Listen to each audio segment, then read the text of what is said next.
Please give an energetic and warm welcome to the one and only Jaya Kishori ji.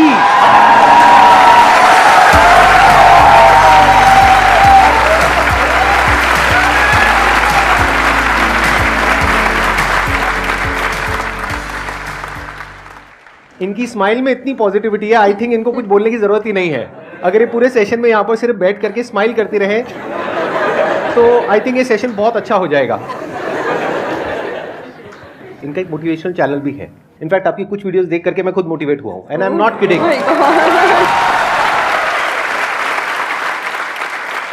तो मैं personally आप सबको recommend करूंगा कि एक बार आप जा करके देखिए इनकी जो मोटिवेशनल वीडियोस हैं, और आप सबको बहुत कुछ सीखने को मिलेगा और बहुत अच्छा लगेगा।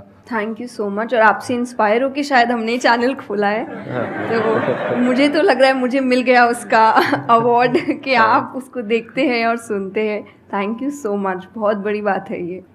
यूट्यूब पे या इंटरनेट पे देखना एक अलग होता है, और जब आप फिजिकली वो चीज़ को फील कर सकते हैं, एक्चुअली एक ऑरा होता है, एक वाइब होता है, वो आपको फेस टू फेस ही मिल सकता है। तो आप सब बहुत लकी है, आज मैं भी लकी हूँ कि मुझे वो ऑरा, वो वाइब महसूस करने को मिल रहा है जो हम यूट्यूब पे ऑल टाइम देखते रहते हैं। और आज तो आप डबल लकी हैं क्योंकि मेरे साथ साथ आपको इनको भी सुनने का मौका मिल रहा है।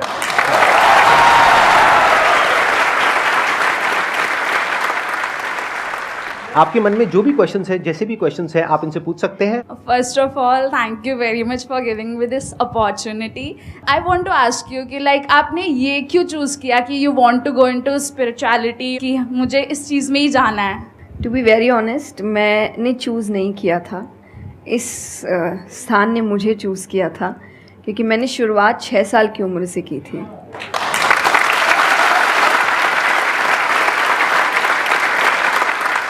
उसमें आपको पता ही नहीं होता है कि करियर क्या होता है, काम क्या होता है। तो मैंने कुछ भी सोचा नहीं था, मेरे सामने चीज़ें आती गई, मुझे अच्छी लगती गई और मैं करती गई। और इसीलिए मैं हमेशा कहती हूँ अपने अंदर के बच्चे को ज़िंदा रखिए, क्योंकि वो कभी भी ये नहीं देखता इससे मेरा फ़ायदा होगा, या उसको अच्छी लगती है चीज़ और वो करता है। तो मैंने वो बचपने में मुझे वो चीज़ अच्छी लगी और मैंने उसको किया, और फिर अपने आप ही सामने चीज़ें आती गई, चाहे फिर वो भजन आए, फिर कथा आई, मोटिवेशनल सेशंस आए, जो जो सामने आता गया और जो जो मुझे लगा कि मेरे बस की बात है, मैं कर सकती हूँ, वो मैंने किया। और फिर मुझे पता ही नहीं चला कि कब सिचुएशन कहाँ हो गई। जब मुझे समझने का मौका मिला कि चलो कुछ बनते हैं, मैं ऑलरेडी बन चुकी थी।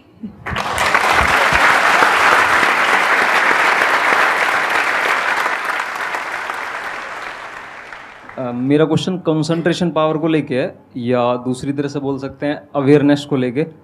जैसे किसी भी काम पे जो ध्यान लगाने की कैपेबिलिटी होती है वो डिफर करती है पर्सन टू पर्सन। मुझे पूछना था क्या कोई इसका बायोलॉजिकल बेसिस भी है, या सिर्फ प्रैक्टिस पे डिपेंड करता है कि किसी की प्रैक्टिस थोड़ी कम है और किसी की ज़्यादा? कई ऐसे एक्सरसाइजेज है जो आपको हेल्प करती है कंसंट्रेशन के लिए। तो जो मैं एक्सरसाइज फॉलो करती हूँ वो लिसनिंग प्रैक्टिस है, कि मैं सोने से पहले या सुबह उठ के कुछ देर 5 मिनट्स 10 मिनट्स मैं बिल्कुल शांत माहौल में और मैं साउंड सुनने की कोशिश करती हूँ। और ऐसा माना जाता है कि जिस दिन आपको 5 से ज़्यादा साउंड सुनने लग जाए, और 5 का मतलब हुआ कि ऐसा नहीं कि आपके घर में टीवी और मिक्सी और सब चल रहा है तो आप कहे कि अरे भाई 5 साउंड सुनाई दे दिए, नहीं, जब शांति हो तो वो एक बहुत अच्छी प्रैक्टिस है जो आपके दिमाग को हेल्प करती है किसी एक चीज़ पर ध्यान लगाने के लिए। तो आप ऐसे कंसंट्रेशन पावर के एक्सरसाइजेज होती कर सकते हैं, और जो मैं करती हूँ मैंने आपको बताया, मैं रोज़ करती हूँ। अभी तक मैं 3 से आगे बढ़ी नहीं हूँ, लेकिन आई होप जल्दी 5 आवाज़ों से ज़्यादा सुनाई देने लग जाए।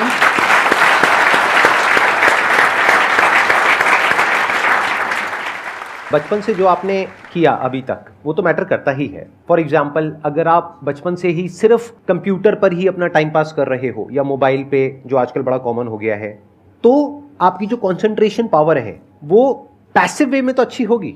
यानी कि अगर कोई कंटेंट है उसको आप कंज्यूम कर रहे हो तब तो आपका माइंड वहां पर लग जाएगा, लेकिन जब खुद ध्यान लगाने की बारी आएगी तो आप नहीं लगा पाओगे। एक्टिव कंसंट्रेशन आप नहीं कर पाओगे। और वही आपका क्वेश्चन है कि जो अपनी एक्टिव कंसंट्रेशन पावर है उसको कैसे बढ़ाया जाए, यानी कि आप जब चाहे, जहां चाहे, जितनी देर के लिए चाहे उतनी देर के लिए अपना ध्यान लगा सके, और जब चाहे वहां से ध्यान हटा सके। इसी को कहेंगे ना कि एक्चुअल में आपका जो ध्यान है वो आपके कंट्रोल में है। नहीं तो इतना कुछ है इस दुनिया में, वो तो सब खींचने के लिए तैयार बैठे हैं आपके ध्यान को, आपकी अटेंशन को। अगर फाइनेंशियली बात करी जाए तो आज की डेट में सबसे ज्यादा जो वैल्यू है वो आपकी अटेंशन की है। जितनी भी कंपनीज हैं उनके लिए सबसे इंपॉर्टेंट है आपकी अटेंशन। अगर आपकी अटेंशन आपके हाथ से निकल जाती है और उनके हाथ में चली जाती है तो वो हो जाएगा जो वो चाहते हैं, यानी उनको प्रॉफिट हो जाएगा, आपको नुकसान होता है हो जाए। तो अब सवाल उठता है उसको कैसे बढ़ाया जाए। चेस बहुत अच्छा तरीका है उसको बढ़ाने का। स्पोर्ट्स से आपकी कंसंट्रेशन पावर बढ़ती है। जैसे मुझे बैडमिंटन बहुत पसंद है, तो बैडमिंटन में सारा ध्यान कहां पर होता है, शटल के ऊपर, और कोई थॉट माइंड में आ ही नहीं सकता, क्योंकि अगर वो आया तो शटल से आपका ध्यान हट गया और आप हार जाओगे। तो sports is another way of doing it. उसके अलावा जैसे इन्होंने बताया लिसनिंग, अगेन वेरी पावरफुल। बहुत तरह की साउंड्स हैं, बहुत तरह की वाइब्रेशंस हैं इस यूनिवर्स में, बट हमारा ध्यान नहीं है उसकी तरफ। कुछ ग्रॉस है, कुछ सटल है। तो जैसे जैसे हम सटल जाते हैं तो ऐसी बहुत सारी वाइब्रेशंस हमारी पकड़ में आती है जो नॉर्मली लोगों की पकड़ में नहीं आ पाती है। क्यों? क्योंकि उनका ध्यान दो जगह पे होता है, या तो इस दुनिया में जो कुछ हो रहा है वहां पे होता है, या फिर अंदर जो थॉट चल रहे होते हैं वहां पे होता है। इसके अलावा और कहीं नहीं होता है। तो उन वाइब्रेशंस को सुनने के लिए हमको कानों की भी जरूरत नहीं है। इवन विदाउट योर ईयर्स, अपने कान बंद करके भी आप सुन सकते हो उन साउंड्स को। तो शुरुआत वहां से करो, धीरे धीरे आप देखोगे आपका जो ध्यान है वो आपकी पकड़ में आने लग जाएगा।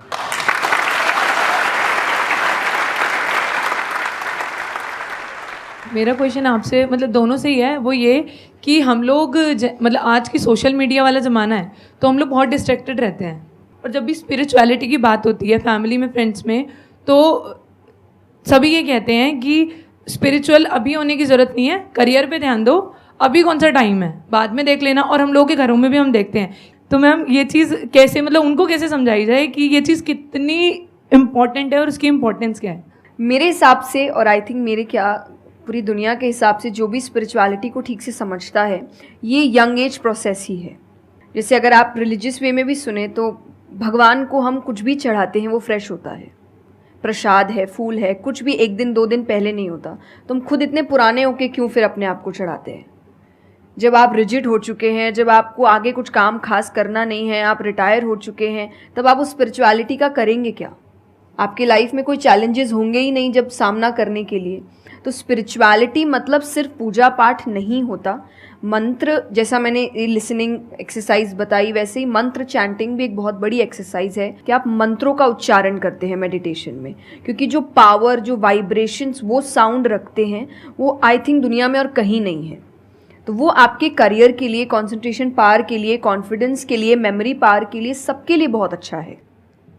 तो आपको यही समझाना है कि आप स्पिरिचुअलिटी का मतलब, एक तो पहले ये पर्सपेक्टिव हटा दें कि हम सब त्याग देंगे, हम सब छोड़ देंगे। ऐसा कुछ भी नहीं होता। गीता जी में स्पिरिचुअलिटी का ज्ञान उसको दिया गया है जिसको आगे जाके राजा बनना है, अर्जुन को। उसके पास क्या लग्जरी नहीं है, राज्य नहीं है, पैसा नहीं है, क्या नहीं है। तो अध्यात्म का मतलब कभी भी नहीं होता सब कुछ छोड़ देना, सबके बीच रहना है, पर इस तरीके से रहना है कि वो आप पर हावी ना हो हर चीज़। यही आध्यात्म है, यही स्पिरिचुअलिटी है कि बाहर की चीज़ें यहाँ ट्रबल ना कर सके, बस इतना ही करना है।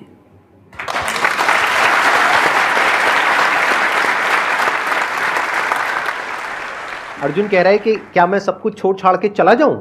और भगवान कृष्ण उसको क्या बोल रहे हैं कि अभी जो तुम्हें करना है उस पर ध्यान दो। सब कुछ छोड़ना सॉल्यूशन नहीं है। खुद को पहचानो कि तुम क्या हो। जो प्रॉब्लम की पूरी जड़ थी वहां पर, वो ये थी कि अर्जुन भूल गया था कुछ देर के लिए कि वो एक्चुअल में कौन है, जैसे हम भूल जाते हैं। तो भगवान उसको याद दिलाने का काम कर रहे हैं कि तुम एक योद्धा हो, तुम्हारा काम है लड़ना धर्म के लिए। तो भगवान उसको वो ज्ञान दे रहे हैं। ऐसे ही अगर आप एक स्टूडेंट हो तो आपका काम क्या है? पढ़ाई करना। अब आपको देखना है कि उसमें ये जो बातें हैं, इनकी बातें, मेरी बातें, या कहीं भी हमारे जो स्क्रिप्चर्स में बातें हैं, वो किस तरह से आपको काम आ सकती है वो करने में, जो अभी आपकी लाइफ की इस स्टेज में, इस पॉइंट पर आपके लिए करना सबसे इंपॉर्टेंट है। तो स्पिरिचुअलिटी दो तरीके की हो गई। एक वो जो आपको भटका रही है, यानी कि वो लोग जो खुद अच्छे से नहीं समझ पाए स्क्रिप्चर्स को, वो आपको क्या कहेंगे कि सब कुछ छोड़ दो। और दूसरे वो जो एक्चुअल में समझ गए हैं कि क्या बात करी जा रही है, तो वो आपको क्या कहेंगे कि जो भी कर रहे हो उसको करो, अच्छे से करो, पूरे ध्यान से करो, पूरी ईमानदारी से करो, उसमें कोई कमी मत छोड़ो, क्योंकि यही आपको हेल्प करेगी लाइफ में आगे कुछ भी करने के लिए। अगर आज आप अपने काम को ढंग से नहीं कर पा रहे, तो कल अगर स्पिरिचुअलिटी में आपको कोई इंक्वायरी करनी है, स्क्रिप्चर्स को समझना है, क्या वो आप ईमानदारी से कर पाओगे? आप अगर अपना काम ठीक से कर रहे हैं, आपके इंटेंशंस अच्छे हैं, आप ऑनेस्ट हैं, आप पेशेंस रख रहे हैं, आप स्पिरिचुअल हैं। तो इसीलिए आपको बस अपना काम, जो उन्होंने सही कहा, एकदम ठीक से ईमानदारी से करना है। क्योंकि अगर यहाँ ईमानदार नहीं, क्योंकि जो आपका काम है, तो फिर कहीं और तो ईमानदारी की फिर बात ही क्या कर सकते हैं हम। मैम मेरा आप दोनों से ही है मेरा क्वेश्चन कि रियल फ्रेंडशिप का एसेंस आज खोते जा रहा है। हम सैटरडे संडे को पार्टी तो कर रहे हैं फ्रेंड्स के साथ, लेकिन जब रियल फ्रेंडशिप का टेस्ट होता है तो most of the friends fail हो जाते हैं, और हम भी फेल हो जाते हैं उसमें अपने दोस्तों। हम ये तो भूल जाते हैं कि वो हमारे दोस्त नहीं है अच्छे, तो हम भी तो नहीं हैं। तो ये चीज़ हम रियल फ्रेंडशिप को आज कैसे वापस उसके एसेंस को रीजनरेट करें और खुद भी दूसरों के अच्छे दोस्त बने। दोस्ती बहुत बहुत ज़रूरी होती है, और इस पे भी मेरा एक छोटा सा वीडियो है कि आप फ्रेंड्स को आइडेंटिफाई कैसे करें, या वही जो क्वालिटीज़ है वो खुद में भी कैसे लाएं। तो सबसे पहली क्वालिटी यही है कि हम जो सिर्फ सैटरडे संडे जिन दोस्तों से पार्टी करने के लिए मिल रहे हैं, वो आपके दोस्त नहीं होते हैं। वो आप बस एंटरटेनमेंट के लिए, आपको मस्ती करना है, मज़ा करना है, तो आप मिल रहे हो। लेकिन एक्चुअल जो आपके दोस्त होते हैं ना, वो आपको भी सिखाते हैं, आप उनको भी सिखाते हैं, वो आपके साथ ग्रो करते हैं। और जैसा आपने कहा एसेंस, जैसे मैं मेरे पेरेंट्स के जो दोस्त हैं, सालों से इक्के दुक्के हैं, लेकिन अभी तक हैं। और अभी भी हम कई बार ऐसा लगता है कि आप ऐसे कैसे बात कर रहे हो उनसे, तो वो कहते हैं हमारे दोस्तों को अपने दोस्तों जैसा मत समझना कि हम एक दो बोल देंगे या एक दो चीज़ें हो जाएंगी और हमारी दोस्ती टूट जाएगी। हमारी दोस्ती इस चीज़ पर नहीं बनी है। वो अगर महीनों भी एक दूसरे से नहीं मिल रहे हैं, या एक साल तक भी उन्होंने बात नहीं की है, वो एक साल बाद भी फ़ोन करते, तो वो वैसे ही होते जैसे वो एक साल पहले थे, जहाँ उनकी बात छूटी थी, बिल्कुल वैसे। तो सबसे पहली चीज़ कि यही कि ज़रूरी नहीं है आपको अपने दोस्तों से हर एक इंटरवल में मिलना है, तभी आपकी दोस्ती कायम रह सकती है। क्योंकि अब लोग आगे बढ़ रहे हैं, बिजी हो रहे हैं, काम कर रहे हैं, दूसरे शहरों में पढ़ने जा रहे हैं। अगर आपकी दोस्ती सिर्फ मिलने मिलाने से और मस्ती करने से, तो वो दोस्ती नहीं है। तो ये सबसे पहली चीज़ है कि जो आपको आपके सिचुएशन को समझे, वाइस वर्सा आप उसके सिचुएशन को समझिए कि दोस्ती है पर ज़िंदगी भी है, काम भी है, मेहनत भी है, परिवार भी है। सबसे बड़ी तपस्या, सबसे बड़ा तप मैं कहती हूँ गृहस्थ जीवन ही है। Thank you for the compliment. उसमें आपको इतना कुछ करना पड़ता है, वो एक सिचुएशन को समझना ज़रूरी है। दूसरा, आजकल जो एक ट्रेंड बन चुका है कि फ्रेंड्स सपोर्टिव होने चाहिए, तो सपोर्टिव का मतलब ये नहीं कि तुम गलत भी करो, तो जो कर्ण और दुर्योधन की दोस्ती थी कि नहीं भाई पाप भी कर, मार, गलत कर, मैं तो साथ खड़ा हूँ, ये दोस्त नहीं होते। ये बहुत बड़ा पॉइंट बोला है इन्होंने, अभी इसके बारे में मैं बात करूँगा। ये दोस्त नहीं होते हैं। दोस्त आपको आपके पास खड़े रहेंगे सपोर्ट में, लेकिन ये हर वक्त बताएंगे कि तुम गलत हो, तुम गलत कर रहे हो, इसकी सज़ा मिलेगी। तो ये सच्चे दोस्त होते हैं। तो आप या तो कहते हैं ना कि कृष्ण जैसे दोस्त बनो, खुद ही बनो। बात यहीं आती है, कृष्ण जैसे ढूंढने से पहले कृष्ण जैसे दोस्त बनो, कि जो हर वक्त बताने। कृष्ण कभी अलग नहीं हुए अर्जुन से। जब वो कहने लगा कि मैं नहीं लड़ सकता, ये नहीं, उन्होंने उस वक्त बहुत डांटा कि क्षत्रिय है, ये तरीका है बात करने का, ऐसे बोलते हैं, तो इतना बड़ा महाबाहु है, बड़े बड़े नाम बताए, याद दिलाया कि तुम कितने अच्छे हो। तो सबसे बड़ा दोस्त का आई थिंक क्वालिटी यही है, जो सपोर्टिव है लेकिन गलत चीज़ों में नहीं है, वो हर वक्त सही के लिए आपके पास खड़े हैं। और तीसरा जो मैं सबसे अच्छा कहती हूँ कि आपकी और उनकी मेंटालिटी मैच होनी चाहिए। आपको ये समझना है कि अगर मेंटालिटी एक नहीं होगी, तो भले ही आप अपने पेरेंट्स को कितना ही कह ले कि हम कुछ नहीं करेंगे, अरे हम तो सिर्फ घूम रहे हैं, अरे हम वैसा कुछ नहीं करेंगे, करोगे, एक ना एक दिन ज़रूर करोगे, क्योंकि ये ह्यूमन नेचर है। आप जिसके साथ ज़्यादा समय बिताते हो, धीरे धीरे उसकी क्वालिटीज़ कुछ आपके अंदर आती है। तो ज़रूरी है कि वो बिहेवियर, वो पैटर्न, वो मेंटालिटी, वो माइंडसेट मैच होनी चाहिए दोनों की, तभी आप एक साथ ग्रो कर सकते हैं। वरना वही सैटरडे संडे मिलना और ज़िंदगी खराब करना, यही हो पाएगा बस। Excellent point. ये समझना इतना इंपॉर्टेंट नहीं है कि दोस्ती क्या है, ये समझना ज़्यादा इंपॉर्टेंट है कि दोस्ती क्या नहीं है। अगर आपका जो दोस्त है वो कुछ गलत कर रहा है, तो उसका साथ देना दोस्ती नहीं है। क्योंकि अगर आप गलत में भी उसका साथ दोगे तो वो और पावरफुल हो जाएगा, वो और बड़ा गलत काम करेगा। मानो आपका दोस्त पी करके गाड़ी चला रहा है, तो दोस्ती ये नहीं है कि उसको बोलना कि हाँ चल कर कर कर कर कोई नहीं, और बड़ा और बड़ा और बड़ा नहीं। उस वक्त क्या बोलना, गाड़ी रोक, मैं उतर रहा हूं। अब उसके बाद आपका क्या होगा वो बाद में देखेंगे, वो डिपेंड करता है कि आपको कहाँ उतारा उसने। जो इन्होंने एग्जाम्पल दिया दुर्योधन वाला, बहुत इंपॉर्टेंट है वो समझना। ऐसे लोगों से दूर रहो, ये दोस्ती है। दोस्ती को तोड़ देना दोस्ती होता है बहुत बार। कई बार लाइफ में ऐसा पॉइंट आ जाता है जो एक धर्म संकट के जैसा होता है, जहां पर जा करके आपको साफ नजर आ रहा होता है कि ये जो इंसान है ये सिर्फ अपना ही नहीं मेरा भी सर्वनाश कर देगा। ऐसे लोगों को छोड़ देना दोस्ती है। फिर अगर उसके अंदर इंसानियत वापस से जागती है तो वापस से वो अगर आपके पास में आता है तो ठीक है, नहीं आता है तो कोई बात नहीं, छोड़ दो ऐसे दोस्त को। तो बड़े ध्यान से चुनना अपने जो दोस्त है। जो इन्होंने कहा संगति बहुत इंपॉर्टेंट है लाइफ में, इसीलिए पहले के जमाने में सत्संग की इतनी वैल्यू होती थी। हर घर में एक सत्संग हॉल होता था एक जमाने में। आज जैसे हम सत्संग का नाम सुनते हैं हमारे माइंड में कुछ और ही आने लग जाता है। सत्संग मतलब सत्य के संग। सत्य मतलब वही जो इन्होंने कहा कि जब कोई सही रास्ते पे चल रहा है तो उसका साथ देना, और कोई झूठ के रास्ते पे चल रहा है, कोई गलत काम कर रहा है तो उसका साथ छोड़ देना। तो सत्य के साथ रहना, वो लोग जो सत्य बोलते हैं, वो लोग जो सत्य की राह पे चल रहे हैं, वो लोग जो धर्म की राह पे चल रहे हैं। ये वर्ड सुनने में आपको थोड़े से पुराने लगेंगे, लेकिन अगर इसकी डेप्थ को आप समझोगे तो अंदर से आप समझ पाओगे कि मैं क्या बोल रहा हूं, किस लेवल से बोल रहा हूं। Hello sir, hello ma'am. Ma'am मतलब कई बार हम सुनते भी हैं, बहुत जगह देखते हैं, और कई बार बहुत बार हम पढ़ते भी हैं। मैम मुझे ये पूछना है कि मैम भक्ति क्या है, मतलब भक्ति क्या होती है? आज ये ज़माना अलग हो गया है कि भगवान से भी लेन देन का मामला चल रहा है कि आप मेरा ये काम कर दो तो ये हो जाएगा, और काम एक भी नहीं हुआ तो भगवान बदल ले, कि वही कहीं और माथा टेकते हैं, यहाँ तो काम हो नहीं रहा। तो ये भक्ति नहीं होती। तो एक तो जो परसेप्शन भक्ति का बन गया है कि भजन कीर्तन पूजा पाठ कर लिया और भक्ति हो गई। भक्ति का असल मीनिंग है सरेंडर, समर्पण। और समर्पण व्यक्ति कब करता है? जब पहला चीज़ विश्वास होता है कि वो जो भी करता है वो सही करता है। मुझसे कई बार लोग पूछते हैं कि आप बहुत ज़्यादा डिप्रेशन में नहीं जाते, या कोई आपने सब कुछ देखा है, चाहे स्ट्रगल है, इंसल्ट है, रिजेक्शन है, हर फील्ड में हर चीज़ होती है। अगर आप आगे बढ़ रहे हैं, कोई पोजीशन पे जाने की कोशिश करें तो आपको इनका सामना करना पड़ेगा। ये ज़िंदगी के साथ आता है तो आपको सामना, लेकिन मुझे कभी दिक्कत नहीं दी ये चीज़ें। क्यों? क्योंकि जो मैंने कहा समर्पण, मुझे पता है कि एक ऐसी शक्ति ऊपर बैठी है जो मेरा बुरा नहीं चाहती। तो कई बार बुरी चीज़ें भी मेरी ज़िंदगी में हो रही है, मुझे पता है वो मेरे अच्छे के लिए है क्योंकि वो कर रहा है। तो ये समर्पण, ये भक्ति है। तो ये आपको हारने नहीं देती। क्यों हारेंगे आप? क्योंकि आपको पता है ना कि वो हारने देगा नहीं।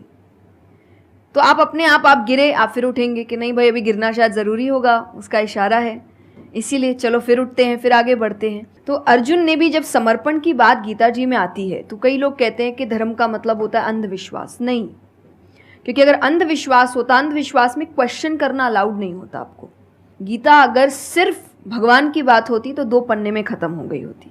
ये दोनों के बीच की बात है जिसमें अर्जुन ये जानते हुए कि सामने कौन खड़ा है, क्वेश्चन करने के तो कोई सवाल ही नहीं था वहाँ पर कि भगवान लड़ने बोल रहा है, क्या क्वेश्चन करना, पर उसने कंटिन्यूसली क्वेश्चंस किए हैं। पर उसका भी नाम आया था समर्पण, कि वो समर्पित होकर क्वेश्चन कर रहा था कि ये जो खड़ा है ये मेरे हर सवाल का जवाब जानता है, ये मुझसे कभी कुछ गलत काम नहीं कराएगा, लेकिन इसका मतलब ये नहीं कि मैं अपनी जिज्ञासा बाहर नहीं निकालूंगा, मैं अपने क्वेश्चंस पूछूंगा। तो भक्ति का अर्थ यही होता है कि पहला निष्काम होता है। क्या फ़ायदा मत ढूंढिए कि मेरा काम नहीं हुआ तो भगवान है ही नहीं। भाई भगवान कहाँ है? भगवान होते तो ऐसा होता क्या? वो तो इंसान है इसीलिए ऐसे हो रहे काम। भगवान ने तो सबको देखे, बच्चा तो मासूम ही होता है, बड़े होके खराब हो जाता है। कोई बच्चा गलत आपने देखा है क्या? छोटा सा बच्चा ही डॉन बनने के बारे में सोच रहा है, वो तो बच्चा ही होता है, मासूम होता है, सच्चा होता है। तो भगवान इसलिए कहते हैं बच्चे भगवान का रूप है, क्योंकि वो एकदम प्योर होते हैं। बड़े होने के बाद हम काम खराब करते हैं और नाम फिर हम भगवान का देते हैं, क्योंकि हमको इल्ज़ाम लगाने के लिए लोग चाहिए। ये फेलियर्स के लिए भी, आप फेलियर्स के लिए भी हम कहते हैं मेरा काम अच्छा नहीं था, मेरा समय अच्छा नहीं था, मुझे पेरेंट्स ने सपोर्ट नहीं किया, मेरे पास ये नहीं था। वरना अगर देखा जाए इन्हीं सिचुएशन में कई लोग हैं जो काम करके आगे बढ़ जाते हैं। तो करने वाला तो कर लेगा, नहीं करने वाला इल्ज़ाम लगाएगा। तो वो इल्ज़ाम अभी हमें ऐसे दिखता है एक ऐसा कोई है जो सामने तो खड़ा नहीं है, भगवान लगाओ इल्ज़ाम।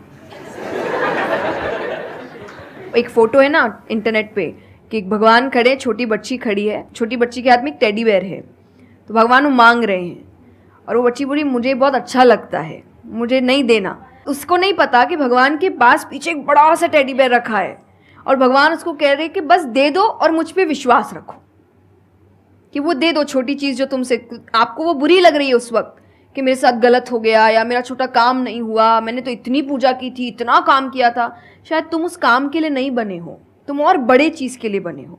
तो निष्काम क्या है कि आपकी भक्ति निष्काम है, स्वार्थ से नहीं बनी है, तो भक्ति आगे बढ़ेगी। दूसरा सरेंडर, कि मेरे हर सवाल का उत्तर सिर्फ उसके पास है। तो ये दो चीज़ें भक्ति बनाती है।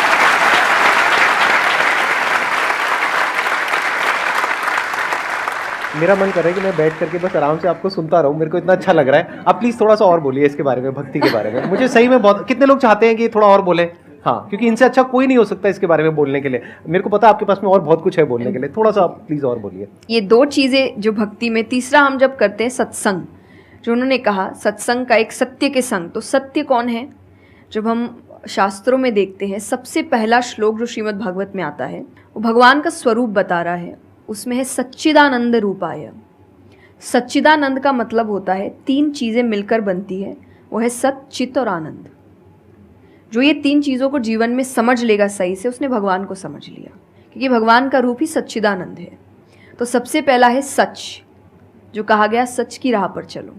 जो हम ये एक्चुअली आपने एग्जैक्ट वर्ड उस वक्त बोले, मैं अपनी कथा में भी कहती हूँ कि आजकल हम इतनी छोटी छोटी बातों पे झूठ बोलते हैं कि हम किसी से मिलने जा रहे हैं और हम घर से भी नहीं निकले, अरे 5 मिनट, अरे सिग्नल पे खड़ा हूँ, अरे बस पहुँच गया, अरे क्या हो गया, वो 2 बातें तो सुनाएगा ना सिर्फ कि तुम समय लेकर नहीं आए, पर हम इतनी इतनी सी बातों में झूठ बोल रहे हैं। ये हमें लगता है कि कोई बड़ी बात नहीं, पर ये बहुत बड़ी बात है कि आप इतना भी सच का सामना नहीं कर सकते, और फिर हमें लगता है कि हम लाइफ की जो प्रॉब्लम्स है उसका सामना कर लेंगे, खुद के सच का तो सामना कर नहीं पा रहे हैं। जिंदगी का सच सामने आएगा तब तो बैंड ही बज जाएगी पूरी, क्योंकि वो कठिन है।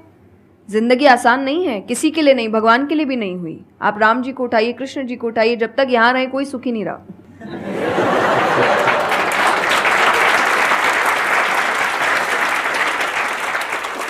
तो सुखी तो कोई नहीं रहा यहाँ पर, आपको सुख खुद ढूंढना पड़ता है, आपको अपना जीवन खुद निकालना पड़ता है अपने चॉइसेस को लेकर। तो इसीलिए पहला सत है। दूसरा चित है, अवेयरनेस। हम अवेयर नहीं है चीज़ों को लेकर, हम इग्नोर करते हैं। अवेयरनेस और इग्नोरेंस ये ऑपोजिट्स हो गए कि आप कोई भी चीज़ आपको समझ नहीं आ रही है, नहीं है। मैं अधिकतर नास्तिक लोगों को आप देखिए, उनको अगर पूछे ना भगवान को मानते हैं, तो उनके पास एग्जैक्ट रीजंस नहीं होते कि क्यों नहीं मानते, बस नहीं है, दिखा नहीं, मुझे नहीं दिखा तो नहीं है। तो तुम्हें तो बहुत चीज़ें नहीं दिख रही। मेरे पापा, इस पर मैंने एक बार उनसे क्वेश्चन किया था कि बोले तो पापा कैसे जवाब दे? तो पापा बोले उनको पूछना उन्होंने अपने परदादा को देखा था। देखा तो नहीं होगा,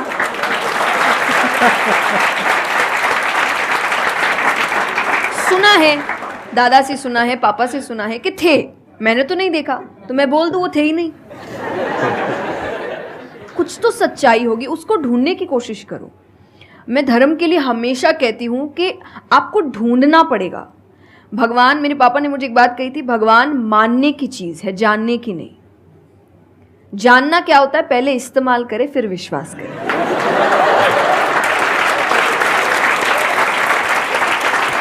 कि पहले देखेंगे है कि नहीं है, फिर बताएंगे। तो वो तो भगवान है, वो कहेंगे देख मैं भी घुमाता हूँ। वो भगवान है भाई, उनको अगर आप बोलोगे कि मेरे सामने आ, मुझे दिखा तू है कि नहीं, तो बोलेंगे घूम, नहीं दिखाता, कभी नहीं हुई, नहीं जा। तो भगवान मानने की चीज़ है, मानो वो अपने आप जना देंगे वो कहाँ है। तो भगवान के लिए माना गया कि पहले आपको मानना पड़ता है, दैट इज सरेंडर, कि मैं मानता हूँ, मैं इसीलिए पढ़ रहा हूँ। अधिकतर लोग अभी पढ़ क्यों रहे हैं, जान क्यों रहे, गलत साबित करने के लिए। और दुनिया के लिए भी, आप किसी भी चीज़ को जानने की कोशिश करो तो सिर्फ एक खाली दिमाग से जानने की कोशिश करो, अपने दिमाग से नहीं कि मुझे गलत साबित करना इसीलिए पढ़ता हूँ चलो। तो फिर आपका दिमाग सीधा उस गलत बात पे ही जाएगा कि देखो मैंने तो बोला ही था गलत है, और उसके आसपास कितनी अच्छी बातें लिखी होगी आप देखेंगे नहीं। पर आपको जो बस साबित करना है, आप उस, लोग सुनते भी आजकल इसीलिए हैं। मैं कथा में एक बात कहती कि बस आजकल कथा ही बची है सुनने वाली चीज़, वरना आप कहीं भी 2 लोगों को देखिए वो बोलेगा मैं बोलता हूँ, नहीं मैं बोलता हूँ, नहीं मैं बोलता हूँ। दुख देखिए किसी के, प्रॉब्लम्स को एक बोलता है अरे मेरी जिंदगी अच्छी नहीं चल रही, अरे मेरी उससे भी खराब है। आप किसी से मदद भी कहाँ मांगेंगे कि वो एक दुख सुनाओ वो 4 सुनाता है, तो क्या ही मदद मांगे कि तो मेरे से दुखी है, तू मेरे से और 500 रुपये रख भाई। ये तो तो लोग हर वक्त कोई सुनना नहीं चाह रहा, और सुन भी रहे हैं तो इसीलिए कि ताकि बस मैं बोल सकूं, कि ये ख़त्म करे, बस जल्दी से ये चुप हो ताकि मैं बोलूं। तो ये बंद करिए। भगवान ने अर्जुन की पहले पूरी बात सुनी थी, एक बार भी बीच में इंटरप्ट नहीं किया, उसकी पूरी बात सुनी। क्यों? तभी वो आंसर ठीक से कर पाएंगे। अगर आप बीच में हर चीज़ में इंटरप्ट करेंगे, लोगों के ओपिनियंस में इंटरप्ट करेंगे, तो आप उनकी बात को नहीं समझ पाएंगे। जितना सुनेंगे उतना सीखेंगे, क्योंकि बोलोगे तो वही जो आता है, पर सुनोगे तो कई बार ऐसी चीज़ें पता चलेगी जो नहीं पता, जो नहीं आता है। तो सत्संग यही है। आप लोग एक काम करो, अपना मोबाइल ऑन करो और अपने घर पे फोन कर दो कि शाम तक हम यहीं बैठे हैं। मतलब मेरा मन तो नहीं है यहाँ से आज उठने का, मेरा मन है आराम से बैठ करके इनसे सुनने का। मुझे तो बहुत अच्छा लग रहा है, लेकिन आई एम नॉट श्योर कि इनके पास में इतना टाइम होगा या नहीं होगा। आप प्लीज, आई एम सॉरी मैंने आपको इंटरप्ट किया। नहीं नहीं, बिल्कुल। तो यही छोटी छोटी बातें हैं, देखिए। और आनंद का मतलब एक्चुअली परमानेंट हैप्पीनेस होता है, जो आपको भगवान के साथ ही मिलता है, कि आपको किसी की ज़रूरत नहीं है, बाकी सब कुछ टेम्पररी है। और टेम्पररी खुशियों के लिए भगवान ने अर्जुन को लड़ने के लिए इसलिए नहीं बोला था कि तेरे को राज्य मिल जाएगा, खुशी मिलेगी, पैसा मिल जाएगा। नहीं, एक परमानेंट हैप्पीनेस थी कि मैंने अपना काम अच्छे से किया, उसके लिए लड़ो। तो जो भी काम कर रहे हो परमानेंट क्या है उसमें वो देखो, और ये आपकी सक्सेस पे भी काम आता है। भगवान जैसे अब हम कहते हैं ना कि दुनिया में कुछ सच नहीं है, संसार सच नहीं, इसका मतलब क्या? छोड़ने के लिए नहीं।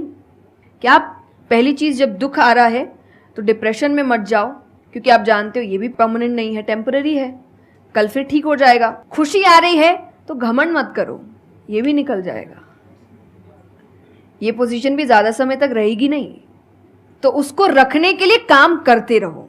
तो भगवान हर चीज़ में कहते बैलेंस्ड रहो, और परमानेंट वो है उसके पीछे भागो।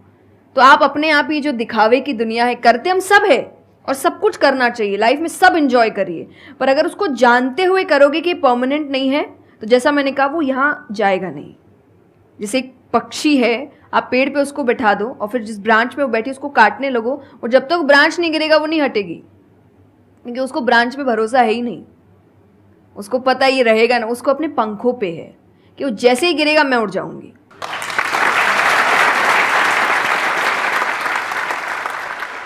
एक सॉन्ग अगर आप प्लीज, उस पे हम एंड कर सकते हैं सेशन को। हाँ, अगर आपको कोई प्रॉब्लम ना हो तो। हाँ प्लीज। मेरा आपकी कृपा से सब काम हो रहा है, करते हो तुम कन्हैया मेरा नाम हो रहा है।